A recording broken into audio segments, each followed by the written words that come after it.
কে কার গলা তৈরি করাচ্ছেন, টাকা দিয়ে করাচ্ছেন, আমি তাও বলতে পারবো না। কিন্তু এটা বলতে পারবো যে সন্দেশখালী বাংলার মানুষের লজ্জা। আর এখন সন্দেশখালীতে যেভাবে অডিও তার পাল্টা অডিও, ভিডিও তার পাল্টা ভিডিও, যেভাবে এগুলো হচ্ছে, তাতে বোঝা যাচ্ছে যে আসলে রাজনীতির উপজীব্যটাকেই বিজেপি এবং তৃণমূল সরিয়ে দিতে চায়। এটা খুব দুর্ভাগ্যজনক এবং বাংলার লজ্জা।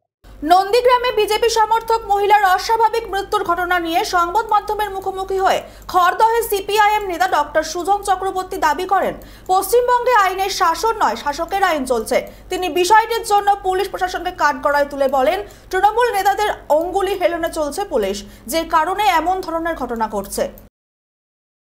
নন্দীগ্রামে আজকে খুন, তার পরিণতিতে আগুন। তৃণমূল নন্দীগ্রামে আগুন জ্বালিয়ে গোটা রাজ্যটাকে সর্বনাশ করেছে। তৃণমূল এবং তৃণমূলের অপভ্রংশ বিজেপি কে কার দায়িত্ব দিচ্ছেন আমি জানি না, এই দুয়ে মিলিয়ে বাংলাকে আগুন জ্বালাতে চায়। নন্দীগ্রামের ঘটনা তারই একটা পুনরাবৃত্তি বলে আমার মনে হচ্ছে।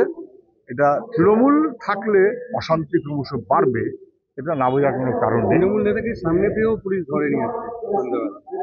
আজকে নন্দীগ্রামের যেটা ঘটনা হিসেবে আসলো সেটা হচ্ছে যে অভিযুক্ত খুনে তৃণমূলের যে নেতা, পুলিশ তাকে সামনে পেয়েও গ্রেপ্তার করেনি এবং অভিযোগ পুলিশ তার সাথে বা তাদের সাথে মিটিং করছে। কি মিটিং? আইনের শাসন নয়, শাসকের আইন।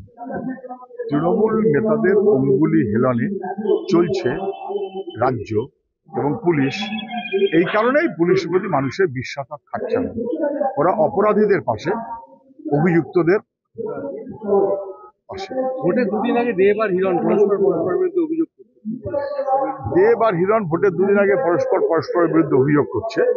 দুজনেই সতীর্থ ছিলেন একসাথে ফিল্মে, দুজনেই সতীর্থ ছিলেন একসাথে রাজনীতিতে।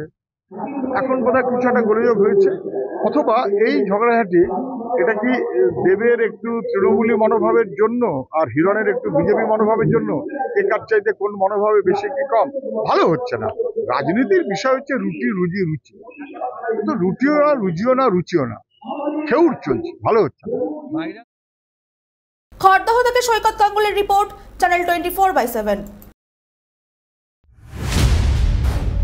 মসনদ দখলের লড়াই 2024 দেখতে চোখ রাখুন চ্যানেল 24/7 এর পর্দায়। সিংহাসনের মহাসংগ্রাম